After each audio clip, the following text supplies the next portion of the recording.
Congress has kicked against calls for the privatization of education in Nigeria. The president of the union, Ayuba Waba, while addressing Senior Staff Union of Colleges of Education in Abuja, challenged the federal government to increase budgetary allocation to the sector rather than privatize it. Helen Osamede-Akins reports.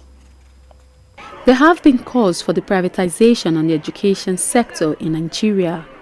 Many argue that this may be the only way to improve the standard of education and ensure Nigerian education system competes globally.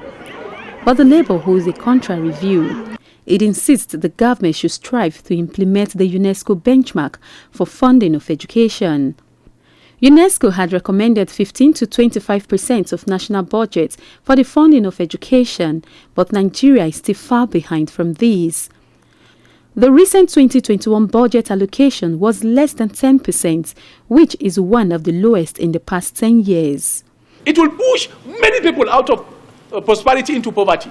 And by the time you push many people into poverty and out of jobs, then insecurity will follow, because water will always find its level.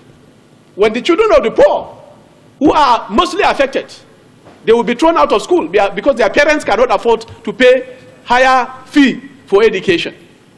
They will then find their level in society. TSA, colleges have been battling to meet up with the demands of council meetings and activities, accreditation expenses, visitation panels, teaching practice, etc. This national conference has members of the Senior Staff Union in Colleges of Education in Nigeria in attendance. The crux of discussions is identifying and preferring possible solutions to the challenges confronting their members. Just like politicians now are interested in return on investment, there are no thoughts for the health, safety, and meaningful assistance of the workers who toiled day and night to create wealth. And the situation was far from what is today known as decent work. The sector is the most neglected by government, federal and states, in terms of funding compared to universities and polytechnics.